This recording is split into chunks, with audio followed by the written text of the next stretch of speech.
जी नमस्कार, स्वागत है आपका इस चैनल पर। आज हम आगे का डिस्कस करेंगे हिस्ट्री में, जो हम डिस्कस किया था प्रीवियस क्लास में कि हिस्ट्री को हमने एक लोअर क्लास में एंड मेसोलिथिक में एंड न्यूलिथिक में डिस्कस किया था। ठीक, न्यूलिथिक में क्या है, एक तो हम क्या कर रहे हैं हिस्ट्री में, वो चीज़ें बता रहे हैं जो हमें पढ़ना है आगे। ठीक है, पॉइंट टू पॉइंट मैं डिस्कस कर रहा हूँ। फिर जैसे ही मैं आज कोशिश करूँगा कि हम कंप्लीट कर लें कि हम किस किस पर डिस्कस करेंगे, हमारे आने वाले एग्जाम्स में कौन कौन से पार्ट इम्पोर्टेंट रहते हैं, उन पर हम लोग यहाँ पे डिस्कस कर रहे हैं गाइस। ठीक है, याद रखिएगा। तो हमारा जो डिस्कस हुआ है, एक तो हमारा इंट्रोडक्शन हुआ है कि इंट्रोडक्शन डिस्कस किया है, कैसा रहा हमारा इंट्रोडक्शन हिस्ट्री का, हमें क्या क्या पढ़ना होगा। ठीक है, एग्जाम्स में, क्योंकि हिस्ट्री का सिलेबस काफ़ी बड़ा होता है। ठीक है, उसको हमें उस ड्राफ्ट में देख कर एक अवेयरनेस और एक पॉइंट को लेकर चलना है ताकि हम उसको पूरी कंप्लीट कर पाए। ठीक है, तो इंट्रोडक्शन में हमने डिस्कस कर लिया था लोअर पैलेथिक एज में, है ना, मेसोलिथिक एज में एंड न्यूलिथिक में। देन इसके बाद जो सभ्यता आती है वो आती है IBC guys, Indus valley civilisation. Indus valley civilisation मतलब एक तरह से नाम लग रहा है आपको, इंडस वैली सिविलाइजेशन। ठीक है, ये रिवर है, मतलब सब कॉन्टिनेंट है, तिब्बत से निकलती है रिवर ये, और फॉल इनटू अरेबियन सी, अरेबियन सी में जाती है, और यहीं पर एक दुनिया बसाई, सिंधु घाटी सभ्यता। ठीक है, यही एक ट्रायंगल शेप में यहाँ पर सिंधु घाटी सभ्यता बसा ली गई थी। तो उसके बारे में डिस्कस करेंगे। ठीक है, तो याद रखना, lower Mesolithic, Neolithic and Sindhu घाटी सभ्यता। सिंधु घाटी सभ्यता के बाद एक दुनिया आती है, उसका नाम है आपका वैदिक सभ्यता। तो वैदिक सभ्यता, वैदिक सिविलाइजेशन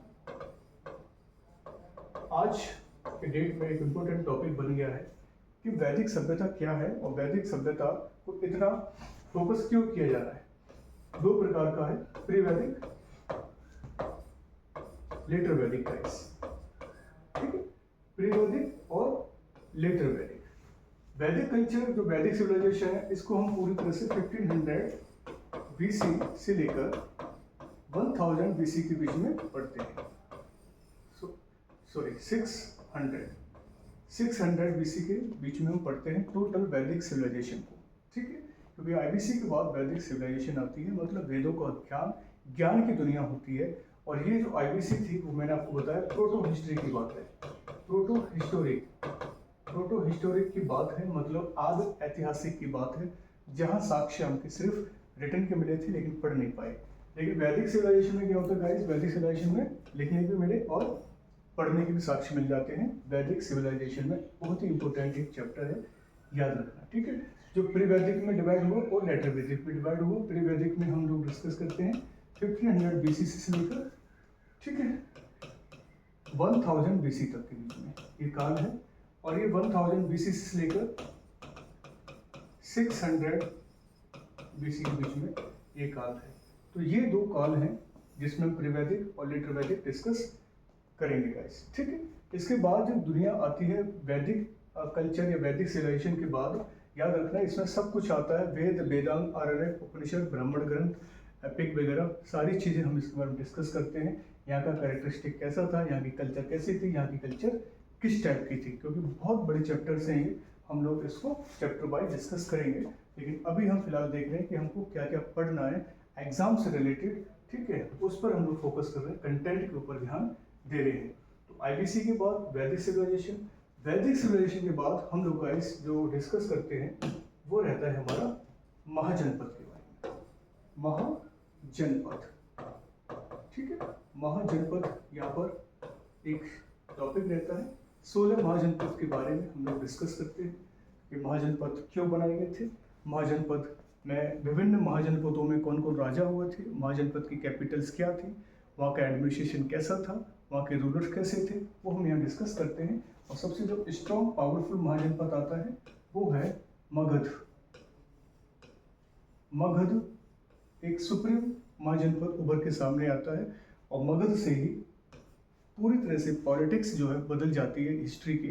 और मगध से ही हम एम्पायर खड़ा करना शुरू कर देते हैं, महाजनपद, ठीक है। और हम देखते हैं बुद्धिज्म में भी हम लोग यहाँ डिस्कस कर लेते हैं, ठीक है। बुद्धिज्म में भी हम लोग पढ़ते हैं, प्लस में जैनिज्म भी हम लोग पढ़ते हैं, ठीक है। जैन धर्म भी आया, जैनवाद भी आया, बौद्ध धर्म भी आया, जैनिज्म भी आया, ये भी हम लोग डिस्कस कर लेते हैं।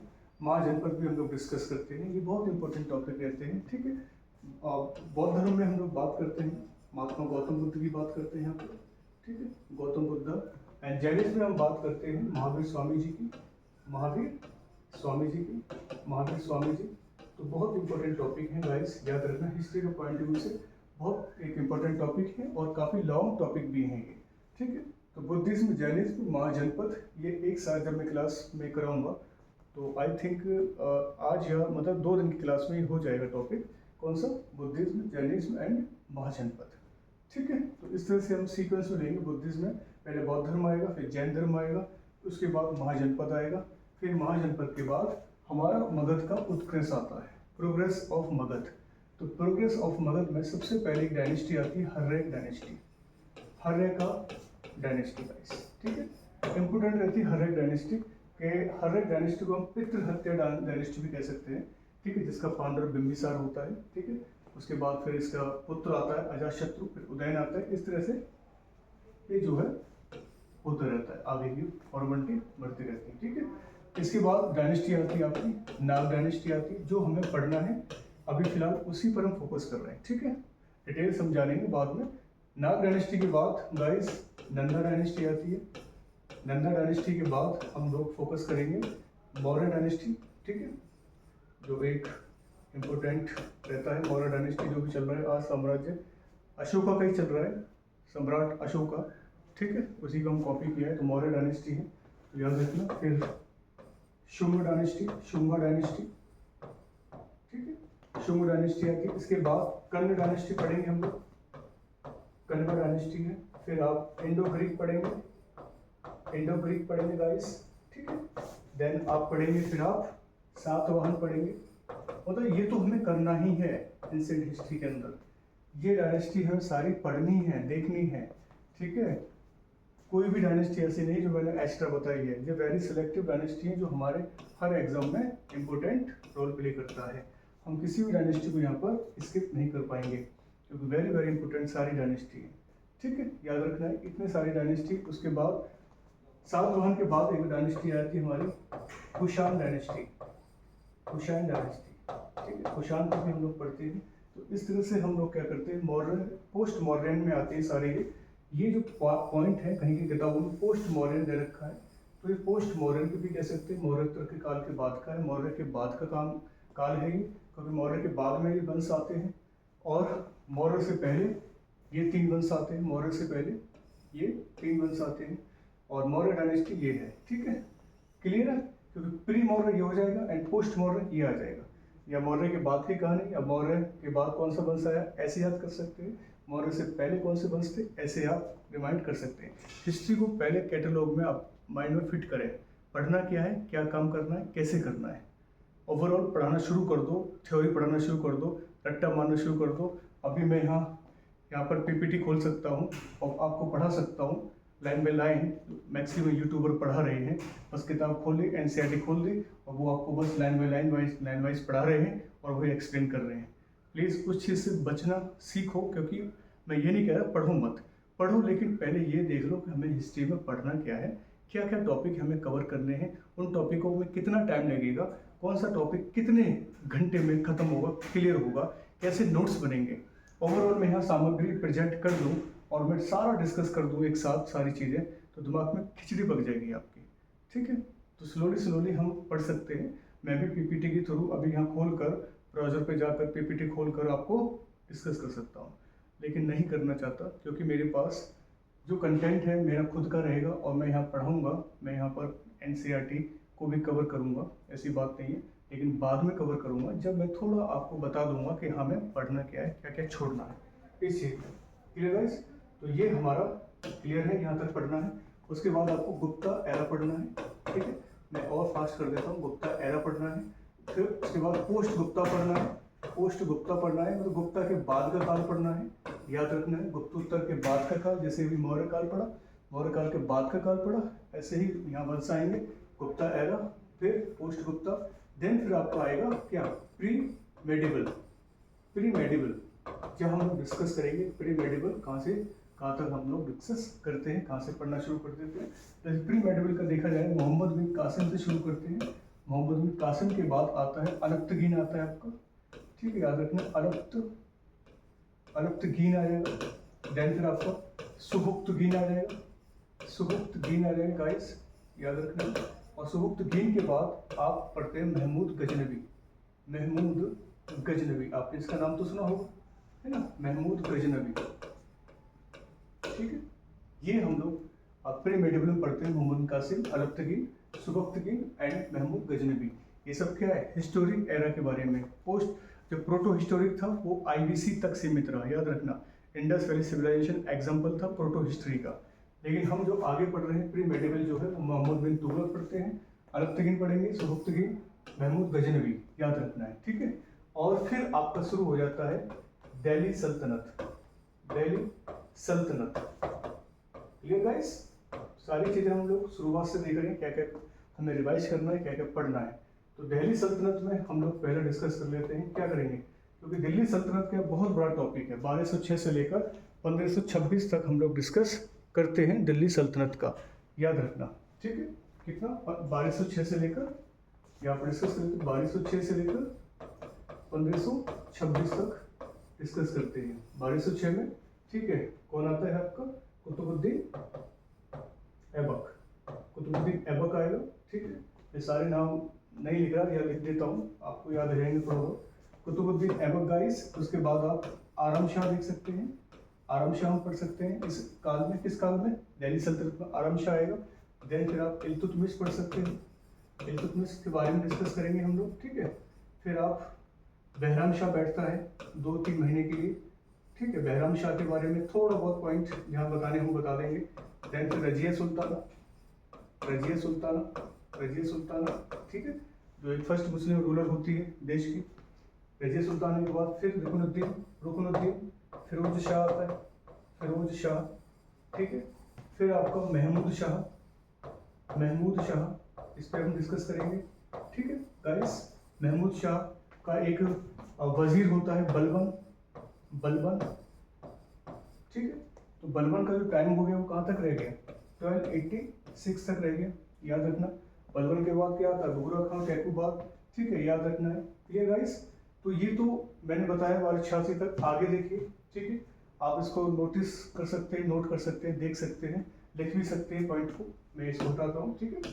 देन फिर हम लोग डिस्कस करेंगे क्या, खिलजी डायनेस्टी।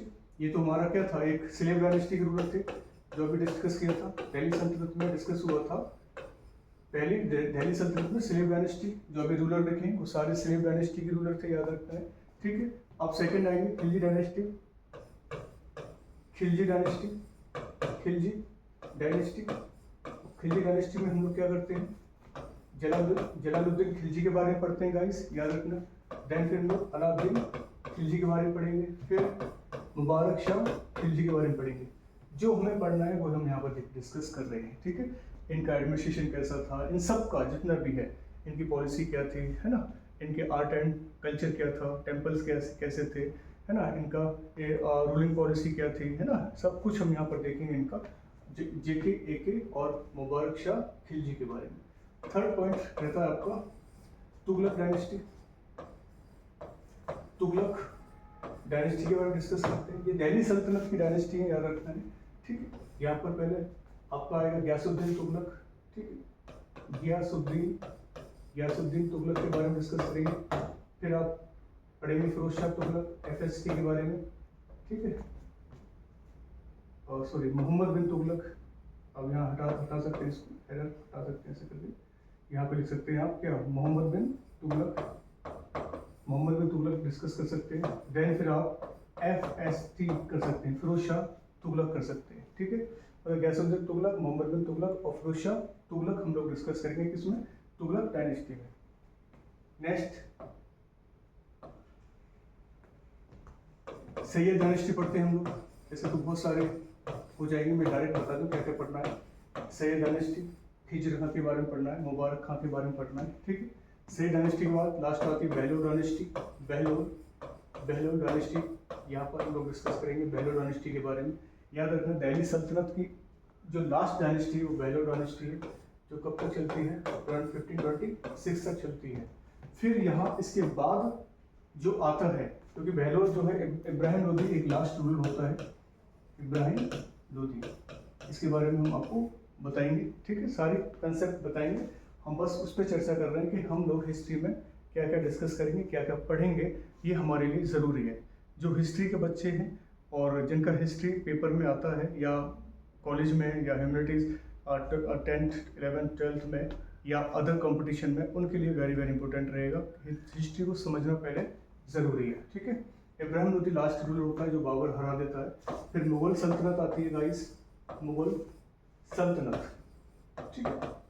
मुगल सल्तनत हम लोग डिस्कस कर लेते हैं। मुगल सल्तनत आप सब जानते हैं, बाबर है, हुमायूं है, अकबर है, जहांगीर है, शाहजहाँ है, औरंगजेब है, इस तरह से ये सब चलते रहते हैं मुगल सल्तनत में।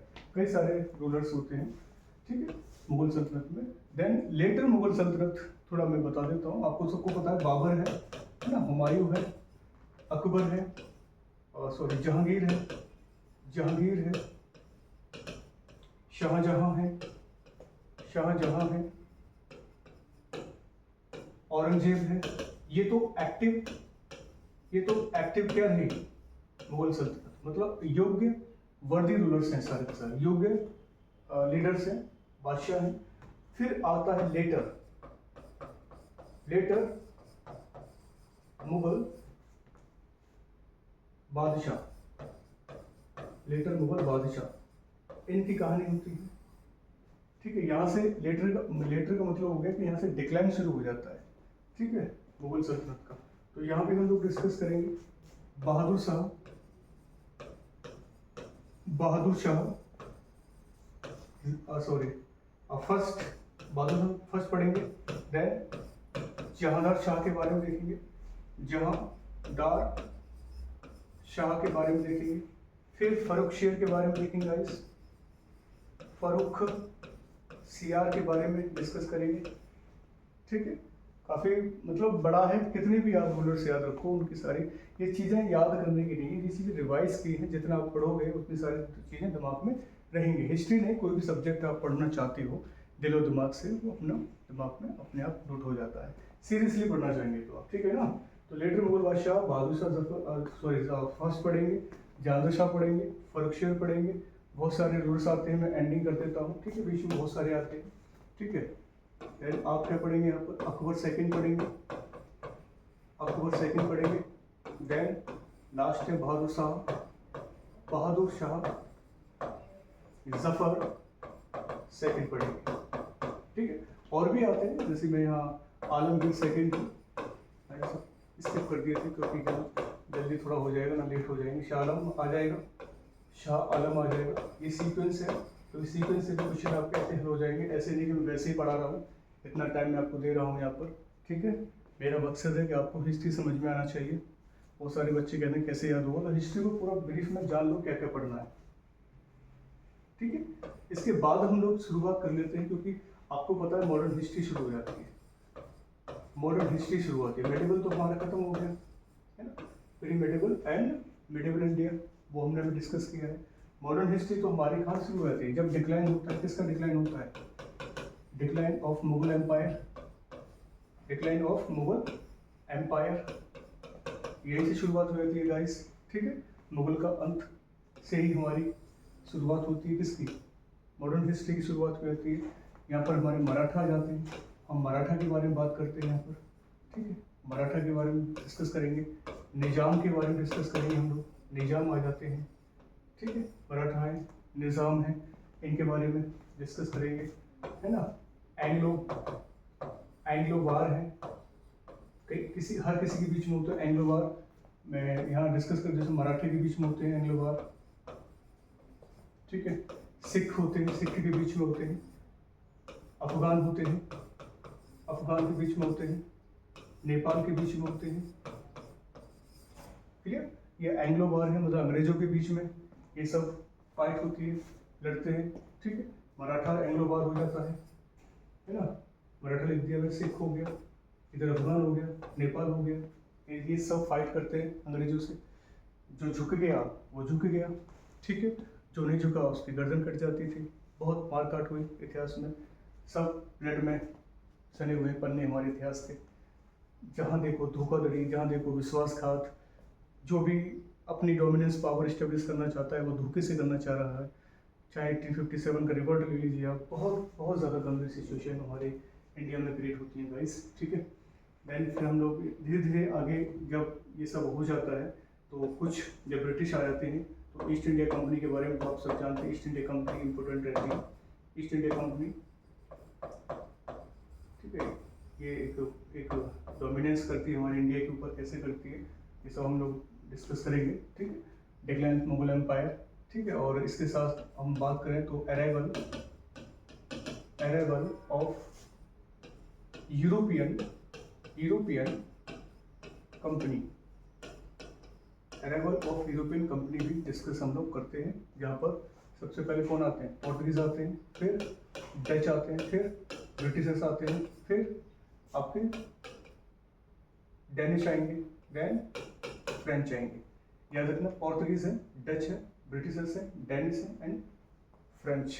तो जो फ्रांस के लोग हैं वो भी आ जाते हैं। पूरी तरह से यहाँ लिखा हुआ है यूरोपियन कंपनी का आगमन, PDBDF, इस तरह से इन लोगों का आगमन हो जाता है। और सुप्रीम जो यहाँ से निकल के आती कंपनी वो ईस्ट इंडिया कंपनी होती है, जहाँ हम लोग टोटली डिस्कस करेंगे। देन फिर बैटल ऑफ प्लासी होता है जो मेजर है। फिर हम धीरे धीरे यहाँ लगेगा कि हमें करना है तो हम देखेंगे। बैटल ऑफ प्लासी होती है, ये भी विनर कर लेते हैं युद्ध को, ठीक है। काफ़ी बैटल होते हैं। एक होता है रिवॉल्ट ऑफ 1857, इसको भी हम लोग देखेंगे, ठीक है गाइस। गांधी एरा है, इसको हम देखेंगे, ठीक है। नेहरू काल है, नेहरू एरा है, इसको भी हम लोग पढ़ेंगे। कई सारे रिलीजियस मूवमेंट होते हैं, कई सारे पीजेंट्स मूवमेंट्स होते हैं, कई सारे ट्राइबल मूवमेंट्स होते हैं, है ना। कई सारे सन्यासी मूवमेंट होते हैं। मतलब हर जगह हम लोग एक तरह से अगेंस्ट हो गए ब्रिटिश के, क्योंकि ब्रिटिशर्स जो हैं पूरी तरह से हावी हो चुके थे इंडिया में। और इंडिया के जम्मू कश्मीर से लेकर आपके कन्याकुमारी तक, गुजरात से लेकर अरुणाचल प्रदेश तक पूरी तरह से डोमिनेंस पावर स्थापित कर लिया था अंग्रेजों ने। तो हमें कैसे हिस्ट्री पढ़ना है, क्या पढ़ना है, क्या नहीं पढ़ना है, क्या छोड़ना है, वो सारी चीज़ें मैंने यहाँ कवर कर दी हैं, ठीक है। और मेजर चीज़ें मैंने यहाँ लिख दी हैं। बाकी जो चीज़ें हैं जो मैंने नहीं लिखी हैं वो भी मैं यहाँ पढ़ाऊँगा आपको डिटेल्स के साथ। तो फिलहाल तो हम लोग एंशिएंट, मेडिवल एंड मॉडर्न में ये सारी चीज़ें कंप्लीट कर लेंगे। तो मुझे लगता है जहाँ पेपर में 20 क्वेश्चन आ रहे हैं तो हम इतना भी पढ़ लेंगे तब भी हम 15 से 16 क्वेश्चन सही कर देंगे गाइस, ठीक है। मैं हर कंपटीशन की बात कर रहा हूँ, चाहे छोटा एग्ज़ाम हो चाहे बड़ा एग्ज़ाम हो। अगर हमने हिस्ट्री को जानकर सही तरीके से एक प्लानिंग की तरह, एक क्रिटिकल थिंकिंग्स, एक लीडरशिप दिखाया आपने इस चीज़ में, है ना। अपना अच्छी तरह से प्रॉब्लम सॉल्विंग की तरह जो आप क्वेश्चन सॉल्व करते हो, अगर ऐसे आप करते हो तो रियली हम सक्सेस जरूर होंगे। क्लियर? तो ये हमारे पॉइंट्स हैं, ठीक है। और जब मैं डिस्कस करूँगा तो फाइनली मैं IBC से लेकर शुरुआत से हम लोग हिस्ट्री को डिस्कस करेंगे। और बीच बीच में मैं अपलोड करता रहूँगा करंट फ्रंट के वीडियोस वगैरह। जैसे कि बजट्स का मैंने आज थोड़ा अपडेट किया है, आप देख सकते हैं, अपलोड हो गया है। और ये भी वीडियो आपको मिल जाएगा। चलिए, अपना ख्याल रखिएगा, ठीक है गाइस। हैप्पी रहिए, खुश रहिए, ठीक है। चलिए, नमस्कार, जय हिंद, जय भारत।